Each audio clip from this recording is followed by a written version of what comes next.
disposição. Olá. Muito provavelmente, alguma vez você se perguntou, como é que eu faço para saber se um tecido ele é bom ou é ruim? Meu nome é Edith Molina, eu sou consultora e especialista em engenharia de produto na área do vestuário e têxtil. Eu sou a Kátia Cunha, eu sou engenheira têxtil, sou especialista em desenvolvimento de produtos, em sustentabilidade têxtil e em sourcing. Kátia, vamos então falar e desmistificar esta pergunta que sempre fazem para a gente, né? E a gente vai, primeiramente a gente vai dizer uma coisa assim que eu acho que muita gente nem espera escutar isso que eu vou falar agora, tá? Uhum. Apesar do tempo de experiência que eu e você temos na área têxtil e no vestuário, não dá para a gente dizer, olha, eu vou olhar um tecido e só de olhar eu vou dizer, esse tecido é bom ou é ruim. Ah, de jeito nenhum. Então, vamos começar, primeiramente, o que uma ficha técnica de um tecido tem, né? A grande maioria das tecelagens, elas têm uma ficha técnica Sim. do produto que elas produzem, até porque a ficha técnica, a gente sabe que é a identidade do produto, né? Exato. Nem todas elas dão para o cliente, mas a maioria dá.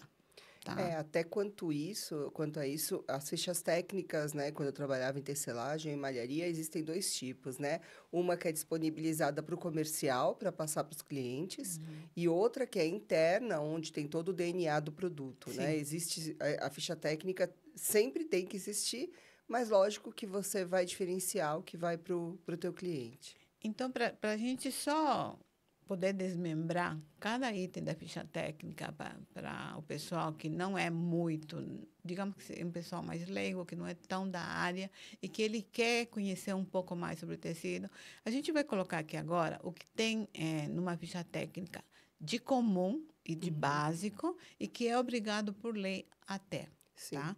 Não necessariamente só numa ficha técnica, mas também num documento fiscal, que a empresa entrega o produto, ela tem um documento fiscal onde ela fala tudo sobre aquele produto que ela está vendendo, né? Sim. Então, os dados básicos que uma ficha tem e alguns dados que ela tem que fazer teste até para ela poder fornecer isso para quem solicitar, tá? Uhum. Então, via de regra, o que eu vejo de quase todas as tecelagens que eu atendi e as mesmas que não atendi quando eu solicitei, sempre me deram e eu olhava o que eles colocavam como principal de informação sobre o produto que eles colocam no mercado. Um dado muito importante é a composição daquele tecido que ela está vendendo. Fundamental, né? A gramatura também é um dado muito importante. Sim. Além disso, tem a largura do tecido, né? Por lei, obrigado no tecido plano, mas na malha ele também tem que ser colocado, porque esse dado é importante para o cliente. A gente vai estar falando do porquê que esse dado é importante depois, tá? Fora isso, tem a alteração dimensional, que o pessoal conhece como encolhimento do tecido. Não é encolhimento, porque a palavra certa para se fazer um teste para encolhimento ou alongamento, deformação, é alteração dimensional. Então, é este o nome que se dá ao tecido quando ele vai encolher, ou vai alongar, ou vai deformar. Né? Sim. Esse dado também é importante, principalmente para o confeccionista. E depois a gente até vai comentar por que isso deveria ser passado até para o consumidor final. Né? Sim. Fora isso, temos a simbologia de conservação, né? Que é fundamental. Que é obrigado por lei. Este dado é obrigado por lei. Até agora, tudo que eu falei é obrigado por lei. A portaria do Inmetro, ele obriga a utilizar esses dados na identificação dos tecidos que saem da fábrica das tecelagens, vão para as confecções, ou seja lá para quem for. Né? Sim. E também temos as notas de solidez, né? Temos os testes do peeling, que também é baseado em notas. A gente vai explicar também como é que funciona. Que são testes que, obviamente, eles têm que ser feitos. Para liberar a produção, né? Porque como é que você vai liberar um tecido que você não fez os mínimos testes de solidez que esse tecido deveria ter? E ele vai acabar dando problema na mão, não só do consumidor final, mas até do próprio confeccionista. Né? Fora isso, nós temos a nota de peeling e temos os testes de resistência, que também as testelagens Importantíssimos. fazem. Independentemente dela fornecer para o cliente esse dado ou não, ela tem que fazer. Imagina você um tecido que não tem o mínimo de teste de resistência a 1 quilograma força mínimo. Se ele fizer isso aqui, ele já estourou, Já rasga acabou com a tudo. roupa, né? Sim. Então, esse teste eles fazem. Não que é obrigado você colocar numa ficha técnica, mas ele tem que estar disponível. Se o cliente solicitar, olha, preciso desse tecido para um produto que, de repente, eu não vou deixar ele uma peça muito larga, vai ser uma peça levemente Mas, justa, e eu não quero uhum. que o cliente ponha uma roupa e o mínimo movimento, o mínimo esforço, essa roupa Ele vai rasgue. rasgar. Então, esses dados são básicos, tá? Certo. São testes que devem ser feitos. Tem tecelagem, dependendo do tecido que você vende, no jeans entram outros testes que a gente não vem ao caso, a gente já falou sobre isso no outro podcast, a gente já falou muito sobre jeans, né? Então, são os dados que são realmente necessários que uma tecelagem faça internamente. Sim. Tá. Ele é obrigado a dar a ficha técnica para a confecção ou para quem ele está vendendo? Para a confecção, sim. Né? Eles não disponibilizam esses dados para o consumidor final, porque não faz sentido. Não tem sentido, às vezes Então, nem o que, sabem, o que né? que faz sentido no caso do consumidor final? Ele, no mínimo, ele quer saber, esse tecido encolhe. A primeira coisa que ele se preocupa é isso. Né? Sim. Então, e aí esse dado é importante para ele. Então, se a loja que está vendendo esse tecido no varejo para um consumidor final, pessoas que fazem suas roupas e tudo mais, ele vai ter isso disponível ou não, são outros 500, a gente não vai discutir isso aqui agora, tá? Aí eu queria que você me dissesse, desses itens que eu coloquei, né, dentro das tecelagens que você já trabalhou, você já atendeu várias empresas e tudo mais, eles tinham todos estes dados nas fichas técnicas? Então, nas fichas técnicas internas de produção, para você liberar a produção e tudo mais, você tem os padrões, o range, que você pode respeitar, né? E deve respeitar. E aí ele só é liberado tecido se ele for testado, os laboratórios internos, né? Então, todos os lugares que eu trabalhei tinham os laboratórios. E aí, mediante os resultados, eles eram liberados ou não. Agora, para os consumidores, né, quando você vai passar isso para o comercial, seja para venda para magazines ou para atacados ou tudo mais, aí entra aquilo que você falou que era só o obrigatório, que é a composição, gramatura, largura e o encolhimento, a alteração dimensional, né?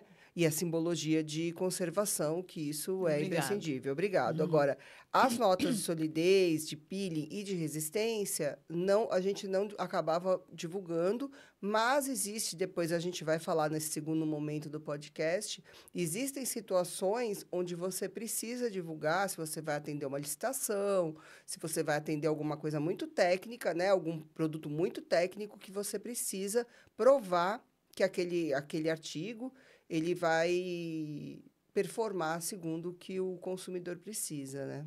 Tá. Com relação à obrigatoriedade de você disponibilizar essa ficha técnica para o consumidor, a gente sabe que isso não é obrigado por lei, né? Você disponibiliza a ficha técnica para quem vai produzir aquele produto, Exato. vai utilizar aquele tecido. Tá. Agora vamos fazer desmembrar esses itens que a gente falou. Por que eles são importantes para quem vai vai utilizar estes dados? Neste caso, eu vejo como muito importante para as confecções. Sim. Quem compra tecido para produzir roupas são as confecções. Vamos falar por parte, por item, os itens mais importantes que nós temos. Por exemplo, alteração dimensional é um item muito importante. E essa alteração dimensional, entre aspas, é o encolhimento, né? Para que quem está olhando, o encolhimento tanto no tecido quanto nas peças prontas. A gente vai conversar um pouco sobre isso, né? Eu vejo como mais problemático.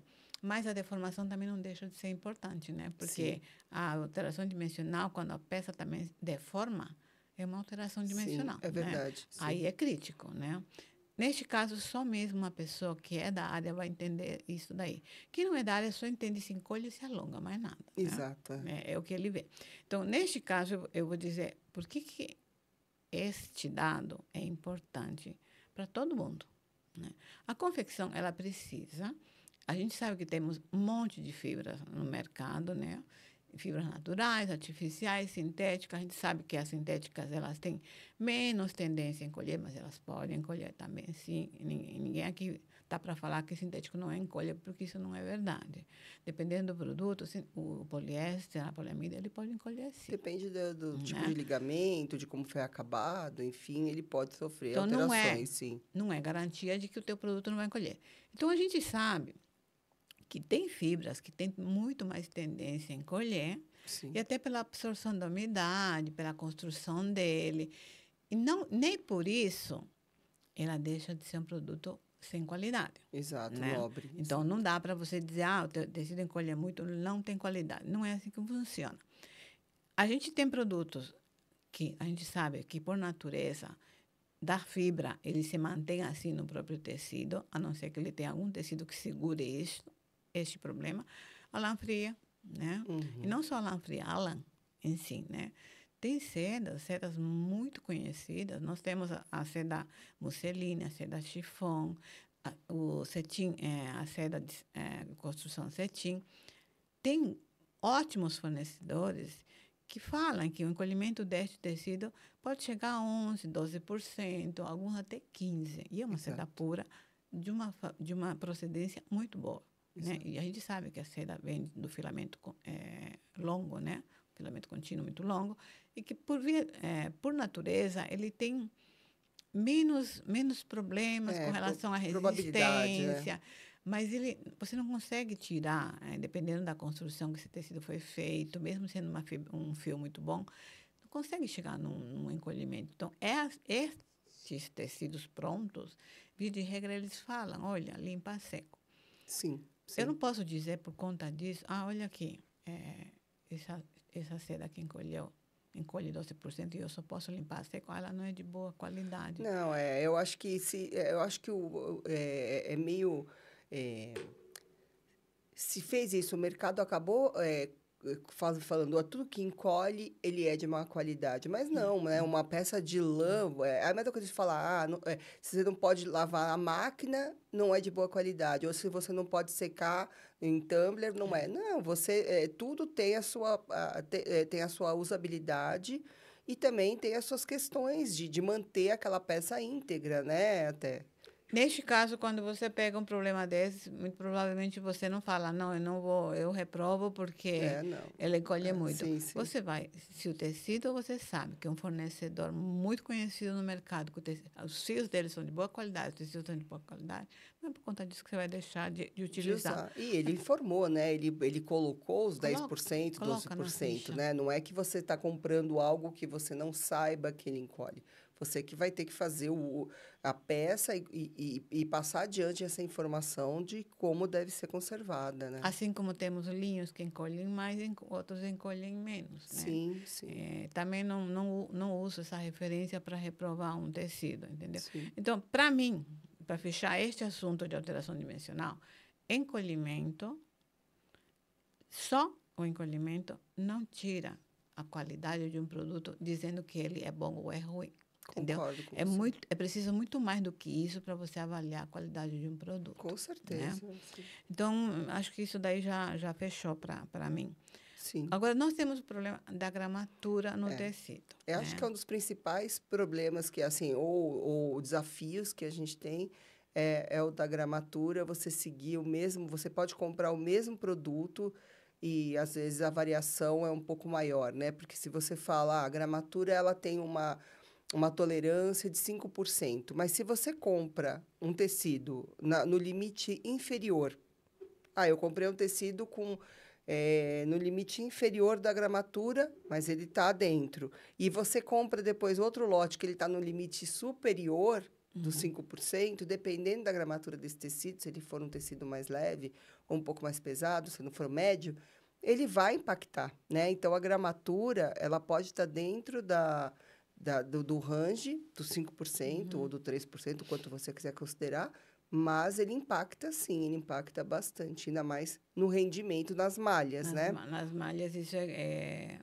crítico. Tem uma amiga que ela fornece só malharia para magazines. Ela faz os produtos dela, tudo moda feminina.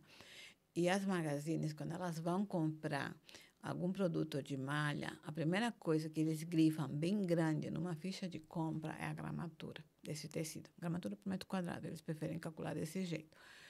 Por quê? Quando eles recebem os 2 protótipos, porque Magazine, quando ele compra um produto do fornecedor, esse fornecedor tem que mandar os protótipos para eles fazerem todos os testes antes da produção chegar. É feito o teste dentro da Magazine. Sim. Né? Então, aí eles compram um produto de malha baseado numa gramatura. E essa menina, ela comprava sempre do mesmo fornecedor a malha. E ela usava muito, na época, ela usava muito aquela malha 30-1, né, penteada, mercerizada, que é uma malha muito boa. E ela tinha vendido por um valor de gramatura que o comprador tinha aceitado para aquele produto lá. Quando ela foi receber a produção da malharia para ela poder produzir, obviamente ela nem tinha tempo de conferir se aquela gramatura... Ela viu que era o tecido que ela sempre comprava, tudo mais, só que a gramatura veio mais leve. E ela produzia, no mínimo, 2.500 peças por modelo. Nossa. O Magazine compra muito, né? Sim, Hoje ela compra um pouco menos, mas não chega a ser menos de 1.000 peças. E aí ela pegou, quando ela mandou todo o lote lá para Pro Magazine. o protótipo tinha sido aprovado, estava ok, porque ela fez do tecido que ela já tinha levado as amostras, né? E quando ela mandou toda a produção, eles fazem controle de qualidade por amostragem. Então, eles pegam de várias caixas diferentes e essas peças, elas iam dobradas em saquinho plástico, tudo. Eles pegaram e levaram para o controle de qualidade para conferir a gramatura. A gramatura estava bem inferior ao permitido pela norma. Reprovaram Entendi. todo o lote. A menina teve que recolher tudo isso aqui. Então, numa confecção, a gramatura, quando você vende baseado no peso, é bem crítico isso daí. É super entendeu? crítico. Por isso que tem muita gente que hoje em dia anda... porque o aparelho de medir gramatura, geralmente no laboratório, ele é um pouco maior e ele tem a balança de precisão e tudo mais. E hoje em dia existem equipamentos que você consegue levar junto com você, principalmente quando eu vou em feiras, eventos, assim, eles pegam, é bem pequenininho, você corta uma bolinha bem pequenininha, já pesa ali e já vê. É lógico que não é igual a um laboratório, mas você já vai ter uma ideia, né? Se ela tivesse feito isso de repente, ela poderia ter pegado lá no começo e não teria produzido, Ela né? não calculava a gramatura.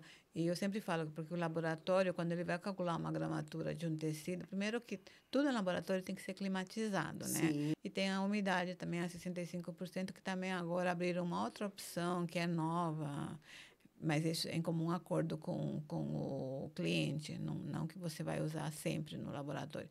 Eles fazem isso, eles climatizam os corpos de prova. Numa Sim. confecção não dá para você fazer isso, porque Não. você tem confecções no Brasil inteiro onde a umidade relativa do ar ela muda em cada estado, então Sim. você não vai ter esses valores. Sim. Mas, no mínimo, pelo menos, as empresas elas deveriam pegar esses tecidos, um pedaço de 1 metro por amostragem, e cortar essas bolinhas que vêm com cortador, ou pegar uns quadradinhos 10 por 10, porque Sim. a norma ensina a fazer isso, né? Exato. Pegar isso numa diagonal de um tecido para você poder pegar vários locais de tramas diferentes, urdume diferente, para você fazer esse teste. Ah, não sei, é muito complicado, não vou fazer. Então tá, sabe o que eu fazia? Me lembro que quando eu comecei, era bem 23 anos, né? Eu tive empresa com 23 anos, confecção. E eu fornecia para a Magazine. Com 23 anos já esquentava a minha cabeça com essas coisas. Eu me lembro que eu trabalhava com malha. 80% da minha produção era malha. Eu fazia o teste da gramatura. Na época, eu nem tinha estudado nada, mas eu falava, bom, tinha que gramar por metro quadrado, você faz um cálculo matemático, né? A gente que fez matemática quando era criança serviu para isso. Cortava um pedaço de tecido 1 metro por 1 metro, porque não dava para eu fazer. E tinha uma balança, tinha uma padaria do lado da fábrica que eu tinha lá em Pinheiro, no Sumarezinho. Tinha uma padaria bem do meu lado. Você acredita que eu ia toda hora incomodar o cara? Eu colocava o tecido num plástico, né? Esse plástico de embalar roupa. Colocava o metro quadrado e lá pesava para conferir. E fazia isso, entendeu? Sim, E estava certo, certeza. entendeu? Estava certo. Muito dificilmente dava uma variação. É um teste fácil de você fazer. E eu tenho um caso de quando eu trabalhava na Vicunha, eu fazia a parte de qualidade de lá, e aí um cliente reclamava que nunca, estava sempre o tecido, não estava dentro da gramatura e tudo mais. Aí um dia eu me desloquei até lá, era uma cidade do interior, que era bem mais quente que São Paulo. E a fábrica dele, ela não era climatizada e o teto era aquele teto meio de ferro, né? Aquela telha metálica, né? E ele tinha uns pallets, né? Onde ficavam os tecidos, e ele ia colocando, e aí estava bem perto dali. E aí o calor era muito intenso, batia sol ali, Nossa. ressecava o tecido. Quando ele ia fazer, o tecido estava completamente fora, porque ele não estava climatizado, ele estava esturricado, né, praticamente. E era algodão, fora as manchas, fora todos os outros problemas que ele tinha, que aí eu consegui identificar indo até lá, né? Então, às vezes, na conservação também, né, você precisa deixar, mesmo quando você vai fazer um teste, qualquer coisa, você tem que deixar o tecido ali um pouco Sim. descansando para ele entrar dentro das condições normais para você conseguir cortar e ter a gramatura correta, né? Que senão você nunca vai atingir aquilo que está na etiqueta, né?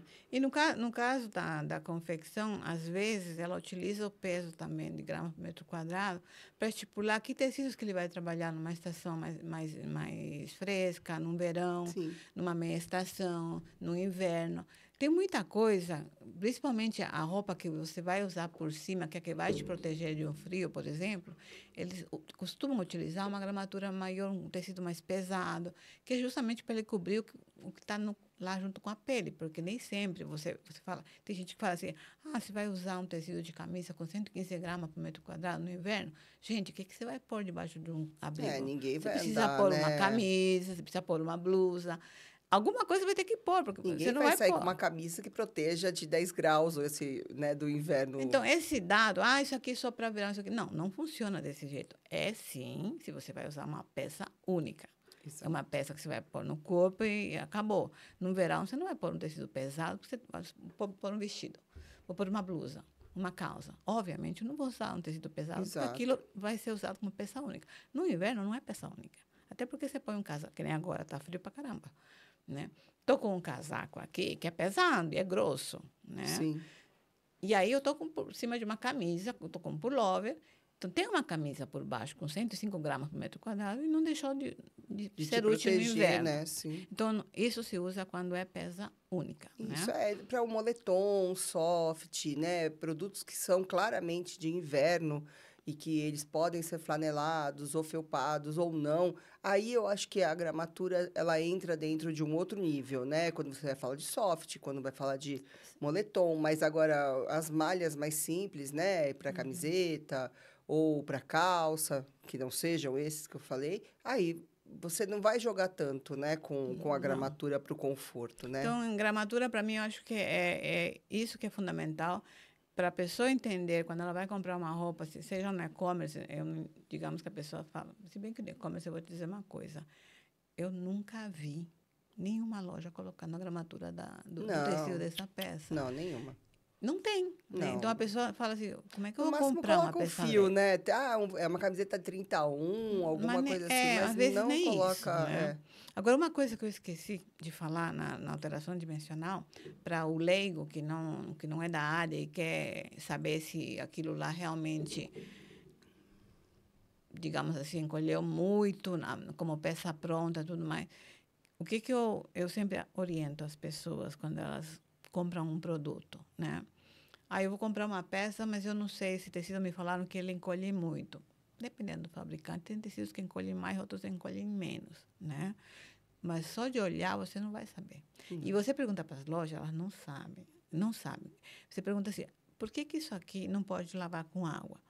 A pessoa não sabe nem que não pode lavar com água porque encolhe ou por que motivo, né? Certo. Então, não sabe. E você compra o produto sem saber. Você sempre pergunta porque você tem medo.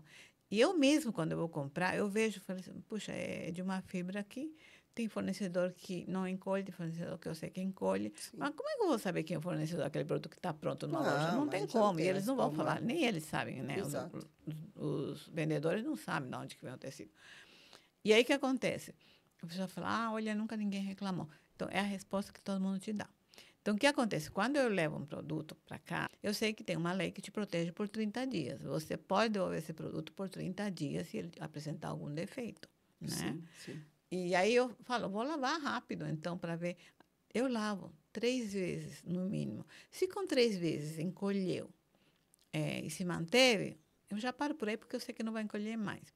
Mas para o confeccionista que compra um tecido e ele sabe o encolhimento que tem aquele tecido porque está na ficha técnica, ele tem que fazer. Eu tenho absoluta certeza que quem trabalha com muita qualidade, vende um produto que ele tem medo de ter reclamações, porque ele está acostumado a vender coisa boa e não quer reclamação de clientes, porque é chato você receber Sim, reclamações muito. de que tua peça não serviu, encolheu muito. Eles fazem a confirmação do que eles estão comprando. E não é um teste difícil de fazer. Você pode fazer uma piloto e lavar essa piloto. Exato. A norma pede que você lave 5 vezes, entendeu? Você tem que ver o quanto que encolhe até a quinta lavagem. Isso é obrigado, assim, pela norma que fala, olha, o certo é isso aqui, né? Quando é um problema que você teve um problema de alguém te devolver um produto e falou, olha, eu vou devolver essa peça porque ele encolheu 10% e ficou muito curto para mim, não serviu. Aí, o que a empresa faz? Eles mandam para a fábrica e eles fazem o teste conforme a norma faria, Sim. né? E aí eles pedem e lavam. Se dentro de uma confecção ela quer conferir a reclamação de um cliente e essa peça encolher 12%, ele não quer, ele vai fazer o teste depois para ver até onde realmente esse negócio vai, mas logo de cara ele já para no primeiro. Por quê? Porque ele sabe que encolheu mesmo, ele vai falar, o cliente está certo, ou vai devolver o dinheiro, vai trocar a peça, vai fazer qualquer coisa, mas ele já para por aí. Exato. Quando ele quer saber até onde realmente essa peça que ele confeccionou e que deu um encolhimento acima do esperado, porque a ficha técnica não previa isso, se ele tiver que fazer o teste corretamente, o certo é ele fazer até a quinta lavagem. Sim. Eu fiz até a terceira, continua a mesma coisa. Então, para, entendeu? Mas obrigado pela norma, se que o teste fala que você tem que fazer Sim. alteração dimensional, são 5 lavagens, né? Então, ela funciona desse jeito, né? Entendi. Como é que faço? Você pode colocar uma peça pronta para lavar e ver o encolhimento, ou a confecção, não quero ter esse gasto, não quero lavar o tecido e ver se realmente o tecido encolhe. Aí você faz, ou como Sim, aí você, fica a ou critério você faz no de... tamanho que você quiser, ou você faz do jeito que a norma pede. A norma Sim. pede um corpo de prova 3, né? São 3 corpos. Você não pode lavar um pedaço de tecido só. Você tem que tirar de 1 metro de tecido, você tem que tirar uns 3 corpos de prova e ver se você mantém nos 3 corpos de prova o mesmo resultado, né? Para você saber se esse tecido está uniforme ou não. Então, é basicamente isso que eu tinha esquecido de Ainda bem falar, porque que é você lembrou, importante, super né? importante mesmo. Agora, a composição. Agora, deixa eu te perguntar, já que a gente tinha falado da composição, Edith, eu tenho o que acontece? Eu tenho visto muita gente, tanto internet, ou às vezes algum curso que eu vou, ou em alguma palestra, que as pessoas falam, mas a composição, às vezes, de bater o olho eu já sei, ou de pôr a mão eu já sei, e o pior, não, eu posso queimar, e aí você vai saber que fibra que é. Pela tua experiência em testes, isso é real? Assim, dá pra gente? Porque na minha experiência, eu não consigo, mas é uma experiência de outra área, da área fabril. Agora, você, como confecção, você vai escolher um tecido, como é que você determina a composição? Então, eu vou te falar como é que a norma fala que você faz a determinação da composição das fibras num tecido, tá? Porque tem tecidos que são fibra única, tem tecidos que tem 2 fibras, tem tecidos que tem 3 fibras, e você tem uma mistura de fibras naturais com fibras sintéticas, ou natural com artificial. Hoje a moda está assim, né? É Sim. muita mistura de fibras, até para mudar alguma característica de uma fibra que está junto Uma com a compensa a outra, né? outra. Então, o que acontece? Olha, eu já fiz essa pergunta para vários laboratórios bem renomados aqui no Brasil. O que acontece? Todos foram unânimes em me falar. Se você me trouxer uma peça que está escrito na etiqueta, é 100% algodão, né? Eu posso fazer a queima, né? Mas pela queima só, não dá para dizer, não, é 100% algodão, né? Por quê? Todas as fibras que são feitas, vêm da celulose, né?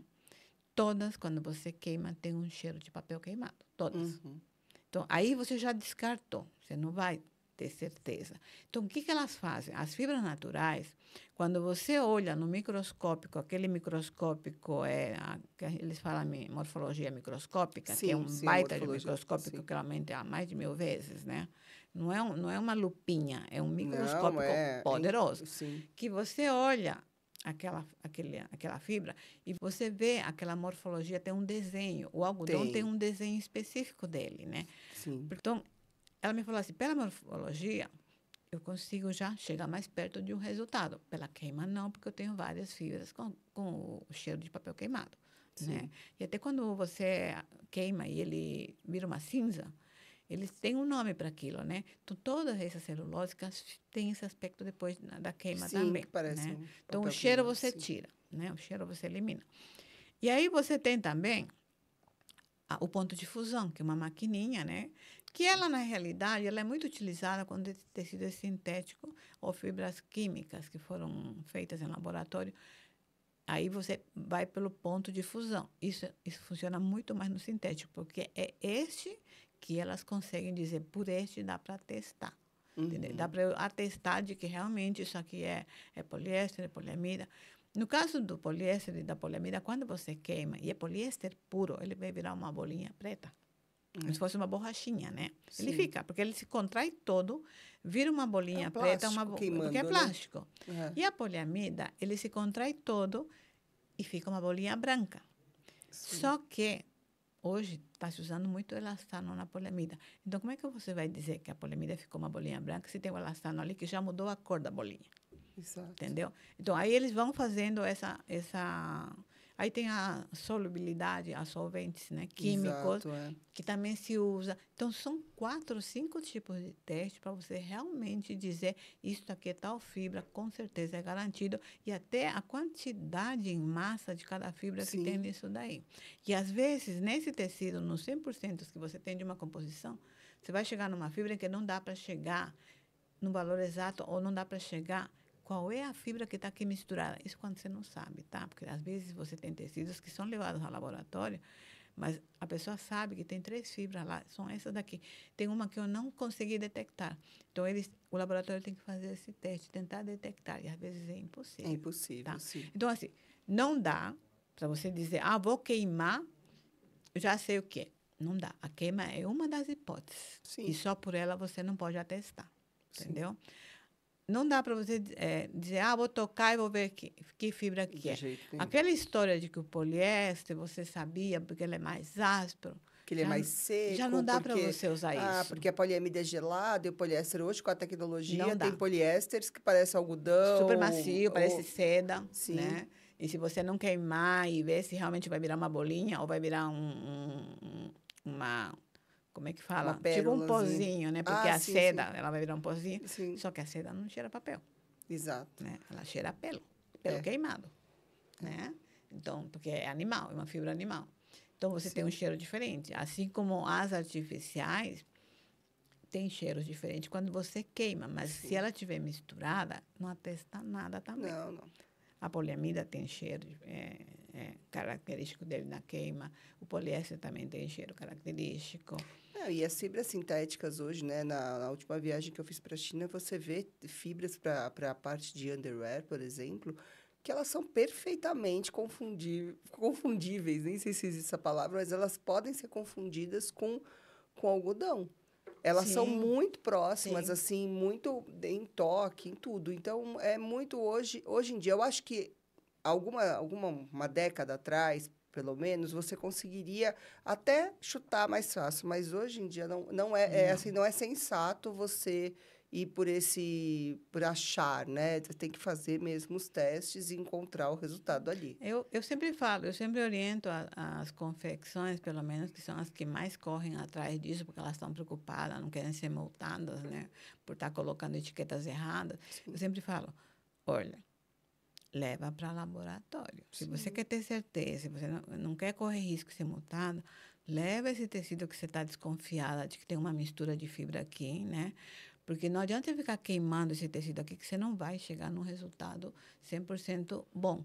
Ele falou assim, não, mas tem gente que fala para mim que eu posso fazer isso. Eu falei, então fala para essa pessoa testar o teu tecido e emitir um relatório e assinar embaixo, Sim, porque é sim. muita responsabilidade. É a pessoa falar, olha, isso aqui é isso, e a pessoa vai lá e põe na É, etiqueta, exato. porque não quer pagar um laboratório, sei lá, não sei, se tem N motivos, né? Mas isso é complicado. Então, assim, não dá, não dá. E os laboratórios foram bem categóricos. Com toda essa mistura de fibra que está tendo agora, né? Não dá para fazer um teste e dizer que tal fibra tal tecido tem essa fibra aqui, Exato. entendeu? Tem que sabe, você tem que desmembrar mesmo, desmanchar Sim. praticamente todo o tecido. E não é É um assim. teste contra teste, você vai fazendo até E eliminar mesmo os todos, né? laboratórios, eles, sabe, fazem e refazem, porque tem medo de atestar uma coisa que vai na etiqueta do Sim, produto, sim, com né? certeza. Então, Às vezes para exportação, né? Ou quando você vai fazer uma exportação, você tem que ter muita certeza daquilo e é preciso fazer um teste para você ter essa certeza, né? com certeza. Agora, tem o item também que o pessoal, acho que o consumidor não deveria nem se importar tanto, porque para ele não é importante a questão da largura do tecido, que apesar de ser um item que é obrigatório a ser colocado numa ficha técnica ou num documento que acompanha esse produto para as fábricas, a largura tem o seu porquê, né? Tem, sim, sim. A largura é fundamental até, aí vai mexer com a gramatura, né? Se você tiver uma gramatura e a largura variar, você vai mexer também com o rendimento do tecido, com a gramatura em metro linear. A largura é fundamental, é um dado fundamental para que você tenha a gramatura bem feita e você consiga fazer até, porque se não pode, se você tiver um tecido com larguras, rolos de larguras diferentes, né?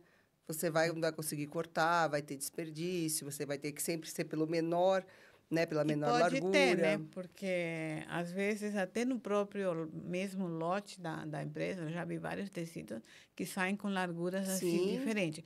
O sim. ruim é quando sai com larguras, eu já vi várias fichas técnicas de tecidos que eu comprava, onde vinha a largura mínima e largura máxima.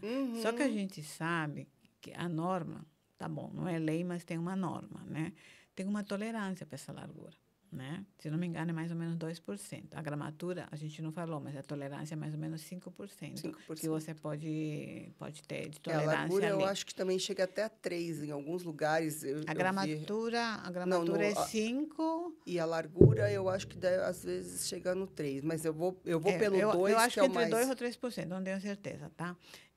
Aí a largura realmente ela é muito importante para o confeccionista, Sim. porque quando você compra, mesmo sendo o mesmo tecido, só que você comprou várias cores e você vai fazer um corte, geralmente a confecção ela faz corte de cores claras junto e cores escuras separadas para não manchar na hora que você está cortando, solta aquele pozinho lá e mancha, né, os tecidos. Então o que eles fazem?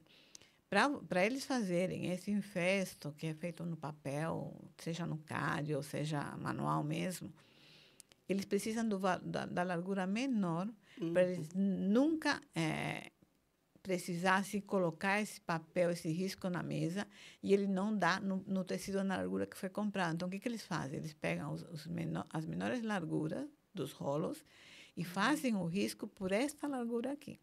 Se ele tiver com muita diferença, e você tem rolos assim, com diferença de 5 centímetros, tudo que ficou acima do mínimo, você vai jogar no lixo. É Porque desperdício, é. não dá para nada. Isso é custo, né?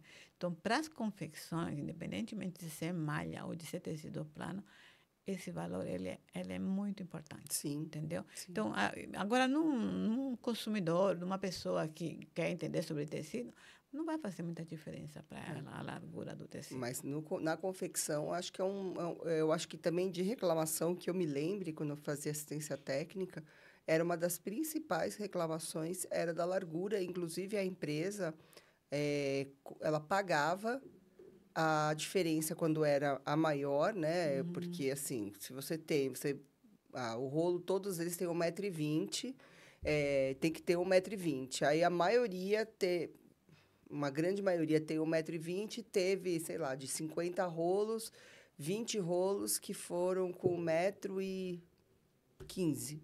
Vai, 1 metro. Ou você devolve e troca esses rolos por 1,20 m, tenta achar. Sim. Ou você corta separado. Agora, se você tiver que cortar junto, a empresa geralmente pagava pelo desperdício. Outra coisa que a largura é importante para as estamparias. Uhum. Quando elas vão fazer desenho, Sim. o desenho tem rapor, né? Tem um tamanho. E você vai pela menor largura, até pela intermediária, não vai nem pela menor, nem pela intermediária. Por quê? Porque você vai querer que esse rapor pegue no maior número possível de rolos de tecido, né? Exato. Então, eles precisam da largura do tecido também. É verdade. Até para saber como é que eles vão encaixar esse rapor. Tá, agora eu queria falar com vocês uma pergunta que todo mundo me faz. E eu acho que não é só quem é da área, até quem não é da área, porque tem uns problemas com as roupas dentro de casa. É o famoso peeling das as bolinhas, né? Sim. Queria um pouquinho falar sobre isso. Acho que é um assunto mais polêmico, né? Bem polêmico, Edith, bem polêmico. Eu acho que o peeling, ele é... A gente se sente um pouco enganado quando você compra uma roupa e aí, geralmente, nas áreas de atrito, né? Embaixo dos braços, entre pernas, né? Lugares onde você encosta. Você ter a formação de peeling é muito grave e é um dado que, assim, você pode evitar na produção, né? Seja comprando fios de boa qualidade, porque o que é o peeling, né? O peeling é um filamento do fio, né? Ou quando se for um fio fiado, o fio não é bem torcido de uma maneira que essas pontinhas que se rompem, elas ficam para fora do tecido e com o atrito vai juntando ali, né? Pela estática, vai juntando sujidades, né, emaranhando. O pessoal fala, aquele papa bolinha, né? Que tira. Você corta mais ainda, você acaba cortando mais... filamentos e piora o problema, né? A longo prazo, né? Você sabe que eu comparo esse papabolinha? Até falei outro dia para uma pessoa, eu fiz essa metáfora, né? Falei assim, olha, o que acontece com as pessoas que depilam a perna com gilete? Falei assim, gilete não, é lâmina, né? Porque gilete é a marca. Eu falei assim, o que acontece com essas pessoas? Você sabe? Sai mais pelo. Papabolinha, a mesma coisa. Quanto mais você tirar, mais bolinha a tua blusa vai fazer. Né? Então, esse papabolinha, ele soluciona naquele momento, mas ele prejudica o dia, a semana seguinte. Por quê? Porque ele está puxando o que não é para puxar também. Está rompendo outros filamentos. Não né? Eu não diria que talvez chegue a romper. Eu acho que pode chegar a romper aquela história que o pessoal fala de passar a lâmina de... Uhum. Falei, gente, se você cortar aquela fibra, aquilo abre um buraco lá. Não adianta você... Então, eu não tenho muito problema com peeling, porque não uso muito essas fibras que costumam dar peeling. Agora, é uma pergunta que também sempre me fazem. Se eu te falar esse tecido, você já sabe que vai dar peeling? Falei, não. Falei assim, tem tecido que tem muita tendência a dar peeling. Tem muita, né, tendência. Mas dependendo do que tratamento você deu naquele tecido, se você fez ele, de repente tem gente que chamusca um pouco para aquilo lá não ficar aparente a fibras mais curtas, que mistura com fibra mais longa. Tem gente que, na viscose, por exemplo, eu conheço fornecedores que eles falam ali, essa malha não dá bolinha. E eles colocam mesmo. Sim, e não dá bolinha, porque eu tenho pijamas que, uso pijama desse tecido há mais de 15 anos. Eu durmo. E aquilo não tem bolinha de jeito nenhum. E é uma aplicação na fábrica que chama anti-peeling, né? E você comunica, eu também trabalhei numa empresa que eles comunicavam. Eles fizeram 2 tipos de malha que todo mundo comprava com a diferença de preço, inclusive, e sabiam. Essa malha tem anti-peeling, que era um produto químico colocado para justamente melhorar. E o outro, né, não tinha. Geralmente, no poliéster viscose, a gente vê muito, né? No algodão no poliéster, algodão poliéster, ou no algodão viscose. Você acaba vendo muito dessas... Geralmente, tecido de camiseta, né? Você vê muito, de uniformização. Ela falou para mim assim, olha, falei, por que vocês falam que vocês garantem que não dá bolinha, né? Porque tem muita viscose que dá bolinha, né? Eu conheço várias marcas, tem umas que torcem mais o fio, tudo, para não dar bolinha, mas aí não fica tão macio assim. muda um pouco o toque. Aí falou, porque nós fazemos um trabalho até de amarração, e é trabalhoso. Por isso que esta malha nossa, ela é cara, né? Sim. E aí, o que eles fizeram? Quando eles introduziram o modal e o Lioncel, eles diminuíram bastante esse problema. Tem todo um tratamento, tudo.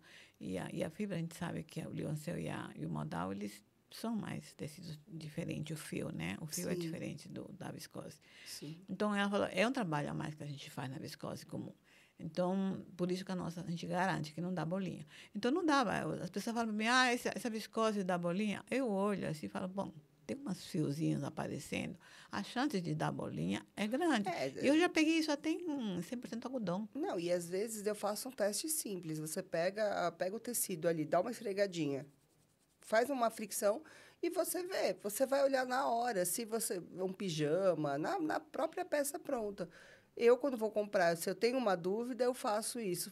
Começou a formar pequenos peelings ali, você sabe que ao longo do uso isso vai piorar, né? Então, o que eu falo para as confecções? Para o consumidor final é aquele negócio mesmo. Eu falo, olha, se tem muitos fiozinhos soltos, aparentemente, a grande chance de dar bolinha, disso emaranhar e dar bolinha, vai dar. Então, essa a dica que eu dou para quem está olhando as peças, né? Sim. Falo, não olha fibra, olha, deixa eu ver a fibra.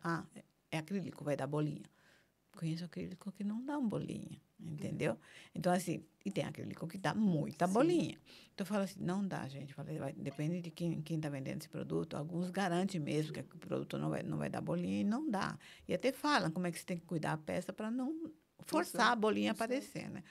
Então, esses testes a gente fala. Agora, para a confecção, eu sempre falo para ela, este dado a tecelagem tem. Ele tem Sim. a nota do teste do peeling. Para quem não sabe, o peeling é feito numa máquina, né? Onde tem 2 discos de ferro, e o tecido fica no meio e fica girando, girando, girando isso assim, horas, né? E o teste, ele tem uma nota.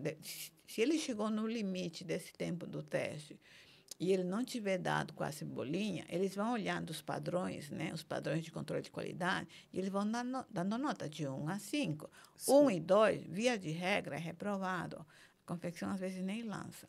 Aí tem a nota 3, a nota 4, a nota 5. Tem confecções que não compram tecido com nota abaixo de 4. Eu mesma não comprava. Sim. Eu pegava o teste da tecelagem e falava, qual a nota do peeling? 4. Então, legal. Não vou ter problema com o consumidor. Mesmo assim, eu orientava nas peças, olha, esse tecido, ele é delicado, não é para ser lavado numa máquina com um monte de peças grossas. Primeiro que você não deve misturar peças Sim, grossas sim. com peças finas, né? Então, já orientava dessa forma, mesmo sabendo que o teste era 4. Então, tem esses testes. E tem empresas grandes, por exemplo, magazines. Tem magazines que aceitam nota 3, que seria o regular, né? Mas tem magazines multinacionais que não aceitam abaixo de 4, Não. entendeu? Não compram. E aí a empresa se adapta, ela faz algum trabalho, um beneficiamento no tecido, que vai fazer com que a nota chegue no 4 e ele acabe vendendo para essa empresa que está exigindo Sim. essa nota. Até para o pessoal de uniformização também. Tem muita gente, porque eu já também atendi casos de reclamações que as pessoas fizeram o uniforme e aí nessa parte da barriga tinha muito peeling, formou muito peeling, ficou horrível o uniforme. Aí quando você vai ver é porque a pessoa atendia num balcão e o atrito com o balcão, que era um pouco mais áspero, ou às vezes nem é tão áspero, mas o atrito em si ele já aí às vezes a fábrica às vezes fala, mas está atritando com algo áspero que puxou o fio. Mas alguém disse que não poderia ter um atrito. Não estou falando de uma coisa áspera que algo liso, né? Assim, aparentemente está tudo bem. Então, tem muitas variantes dentro do peeling que é uma briga entre o confeccionista, que depois fica com o pepino do consumidor final, e a fábrica e o confeccionista, né? Um fica jogando ali para o outro, Mas né? esse é um dos grandes problemas que muitas tecelagens não conseguem sanar, né? Mas não que isso também, por conta disso, falar, esse tecido não presta. Óbvio que se for um tecido que não era para ter Sim. tanta bolinha ali, Não, tem alguma coisa mal feita foi feito e dá para ser melhorado, né? Isso daí também dá para definir como sendo um produto que tem um bom desempenho ou não tem. Dá para sim. você avaliar isso. Agora, voltando para um probleminha sobre o enxarotamento. É isso que eu ia te perguntar, que eu tinha anotado aqui. do enxarutamento, que é uma coisa que o pessoal reclama bastante, principalmente em malharia. Eu, particularmente, assim, só sei essa parte também da fábrica, o que dá para fazer para evitar. Mas aí você recebeu, Edith, você chegou na tua fábrica, você vê que ele está encharutando, tem uma confecção. Tem jeito de eu cortar aquilo, porque você está com o prazo apertado, você precisa cortar aquele tecido. Como é que faz? Tem jeito? Então, aí neste caso, este problema é realmente para a empresa fabricante de confecções. É um dado que é interessante a confecção ter, né? Eu sempre fiz muito teste em malharias que elas têm mais facilidade para enxarutar. O que é enxarutar? Quando as aurelas, elas entram para dentro, ficam uma rosquinha. A gente fala de enxarutar por causa do charuto, né? Uhum. Tem umas que enxarutam nas laterais, né? E tem umas que enxarutam ali onde começa e onde acaba, na coluna, né? Quando ele enxaruta dos dois lados, é um problema muito sério. Porque significa que, muito provavelmente, você não vai conseguir trabalhar com esse tecido. Você vai ter problema com ele no corte, você vai ter problema na costura. Entendeu? Tem acabamentos que você dá na malharia, alguns modelos, onde você precisa utilizar uns galões, que são umas tiras cortadas, e eles vão num aparelho, você não consegue, o aparelho não consegue tirar aquilo lisinho e aquilo realmente produzir a peça. Não dá. Então, o que acontece? O enxarutamento tem alguns tecidos que era muito comum isso. Não sei se você lembra das construções de malha jersey, né? Uhum. Algumas, elas enxarutam Liganete, muito. né?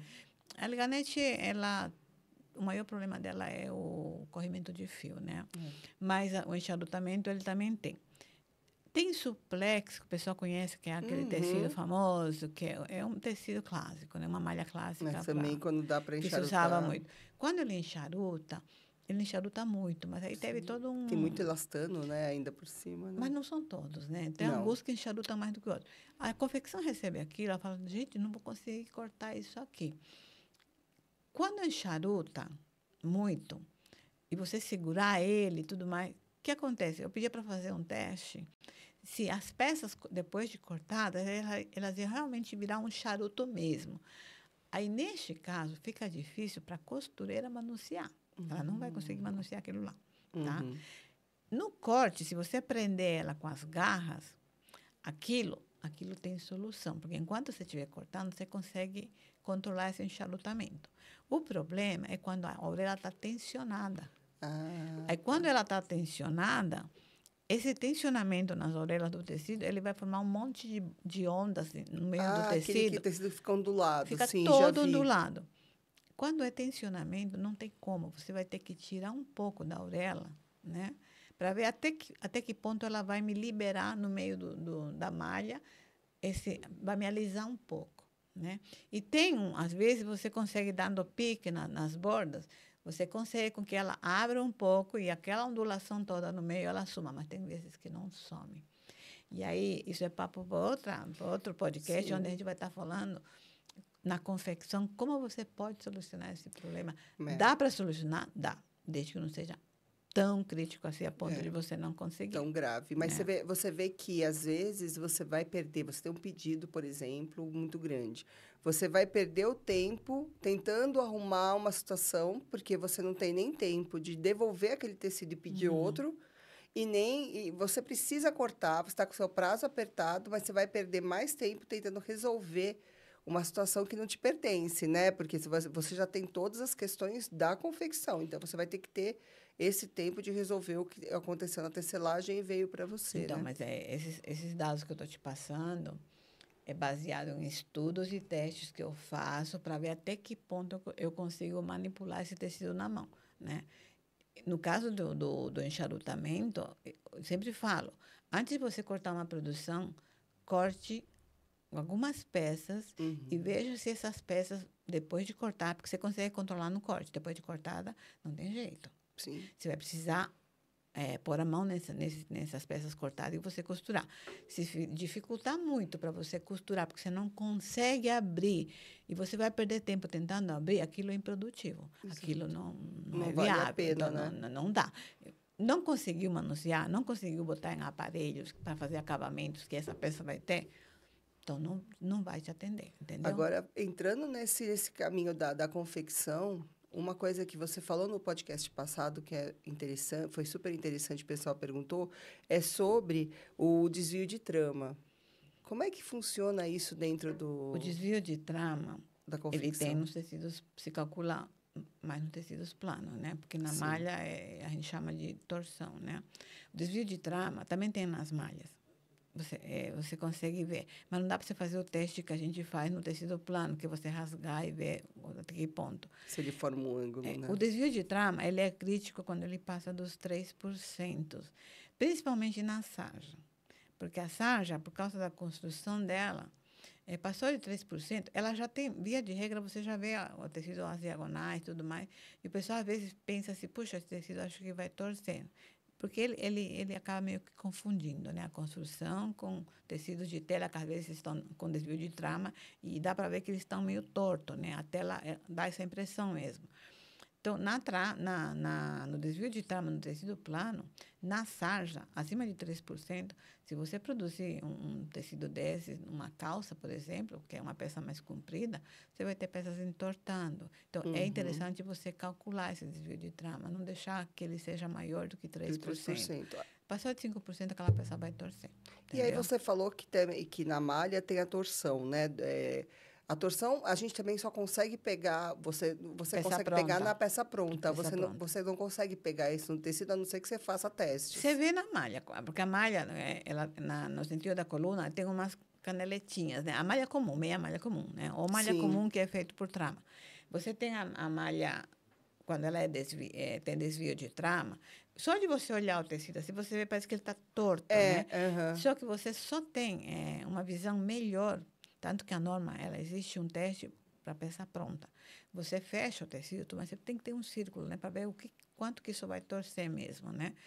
Ela é muito mais perceptível para quem não é da área, mais perceptível numa peça, numa camiseta, uma peça que está fechada já, né? Sim. Quando você bota ela na mesa, se ela tiver muito com uma torção na trama, antes de lavar mesmo, a costura daqui ela não fica no meio, nas laterais. Ela já vai invadindo um pouco.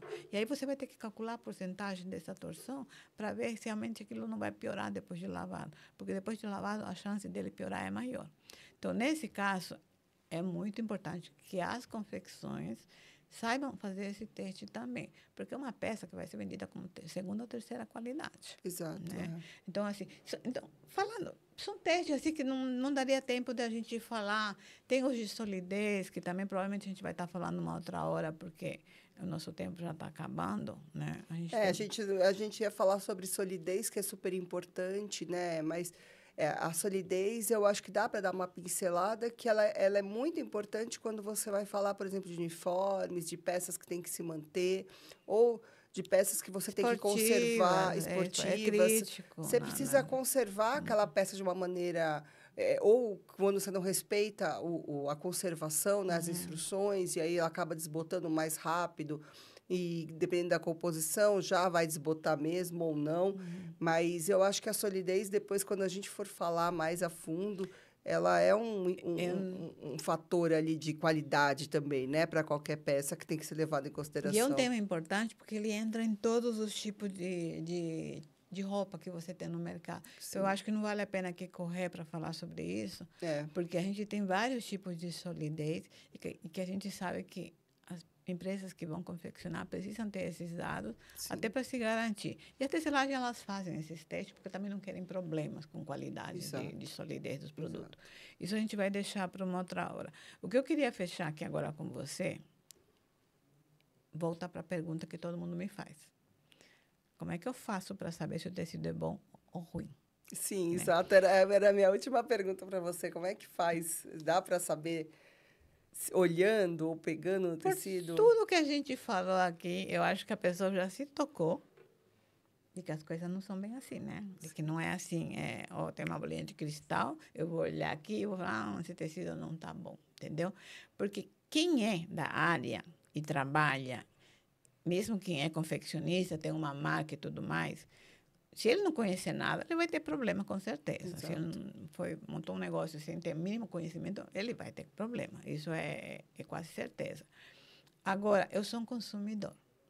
eu quero conhecer sobre tecidos, porque de alguma forma eu indico tecido para o meu cliente. Tá, não é da área, mas quer conhecer sobre tecido. Com tudo que nós já falamos aqui, não dá para você olhar para o tecido só olhando aqui e ninguém vai andar com uma lupa. E lupa não diz muita coisa, porque a gente sabe que as boas lupas são as lupas de laboratório que enxergam mais de 2.000 vezes aquele negócio. Que quem não é da área não diz Não. nada. Vai Não ter, é diz por nada. experimentação mesmo, né? Entendeu? Então, assim, não dá. Então, para essas pessoas, eu simplesmente digo uma coisa. Se você quer indicar tecidos para alguém, porque você indica para essas pessoas, eu falo, para você fazer esse tipo de trabalho, o que, que você precisa saber? Que eu acho que é o que você precisa saber. Minha cliente quer comprar roupas de verão. Ela tem esse estilo aqui. Ou ela precisa para este ambiente de trabalho. Tem sabe aquele negócio de dress code? Tem Isso, empresas que têm seu dress sim, code. sim. Você pergunta para ela, tá, você tem dress code, tá? Que tipo de roupa você pode entrar? Que tipo de roupa? Às vezes tem empresa que não pode entrar, não te deixa entrar nenhuma blusa de malha. Tem empresas que é assim, entendeu? Você pergunta essas coisas. Esse tipo de coisa, ela vai poder indicar, porque fala, olha, tem tecidos assim, né? São leves, não são transparentes, você vai poder trabalhar. Tem empresa que não deixa você trabalhar com blusa Exato, transparente. sim, já E aí a trabalhei em empresa transparência assim. você tira pela gramatura. Exato. Gramatura muito leve, você já sabe que esse tecido vai ser transparente. Então, para essas pessoas eu falo, esse nível de conhecimento você tem que ter. Agora, eu quero saber como é que é a construção disso. Você vai para além disso? Se você pretende, né, se aprofundar para outro tipo de assunto, outro tipo de trabalho que você queira fazer, ou de repente você quer entender como é que constrói um tecido, eu falei, vai para uma escola técnica onde tem os equipamentos que vai te ensinar na prática Sim, a você construir um tecido. Caso contrário, você não vai aprender. Nenhum curso vai sim, te ensinar a você conhecer como é que se constrói determinado tecido. Aí eu falo, qual é a intenção? O que você sim, pretende fazer com isso? Se é orientar que tipo de tecido você vai usar, vai nisso que eu estou te falando. sim, Veja qual é o ambiente de trabalho que essa pessoa tá incluída, que tipo de roupa ela gosta, é uma pessoa sim. clássica, uma pessoa despojada, ela usa tudo. Esse tipo de informação você tem que ter. E aí você vai conhecendo o tecido aos poucos e você vai indicando. Mas não entra nessa neurose de querer entender Ah, como é que sim. constrói um tecido. Entendeu? É, não, não, Porque você não não tem. vai, não vai chegar a lugar nenhum. Ela vai ter que estudar muito para Exato. chegar Tem muita nesse dado. vivência e é só a vivência que vai trazer a experiência e da experiência ela consegue notar alguns indicadores do que é bom e o que é ruim, né? Dentro dessa É. vivência toda, né? Ou vai pela curiosidade, mas não, É. não entra nessa neura de que eu Ah, preciso não. entender muito sobre isso porque eu preciso passar. Teu cliente não quer saber isso. Teu cliente quer Exato. saber que tipo de roupa você indica que seja adequada para essa estação, onde ela se sinta confortável. De Basicamente boa. isso. Então, Sim. gente, para quem quer, se esperava que eu falasse um dia, olha, eu olho isso e eu já te falo que o tecido não é bom, ele é ruim. Não existe isso. Eu não me atrevo a Sim. fazer esse tipo de comentário, Sim. porque não é. Todos esses itens que a gente falou é o que uma pessoa que trabalha na área olha e verifica quais são os resultados que esse tecido tem como desempenho para dizer, isso aqui me atende ou não me atende. Acabou. Não, perfeito. Ai, foi Entendeu? uma delícia, Edith. Foi muito É legal que foi muito falar hoje. corrido, né? E é Foi muita coisa para muita falar. coisa. Mas eu acho que Entendeu? deu para tirar muitas dúvidas e a gente conseguiu realmente ter esse panorama geral, assim, né? Dos dois lados da confecção e fábrica. E a gente vai continuar, né? Isso aí não tem fim, Aos né? poucos a gente vai falando sobre Outros assuntos, outros sim. assuntos que são importantes com relação a falar de desempenho de tecido. E até a gente mostrando, né, fazendo alguma coisa mais, assim, menos teórico Sim, e mostrando um pouco, a gente vê o que a gente pode fazer para mostrar o que é realmente de fato interessante a pessoa, para o leigo entender, e o que é de fato interessante para um profissional da área saber. Né? tá ótimo. Basicamente isso. Obrigada, Kátia. Acho que a gente falou o básico do Básico. básico, né? Foi ótimo, adorei. E nos vemos no próximo. Tchau, gente. Obrigada. Obrigada. Tchau, tchau, gente. Obrigada. Até.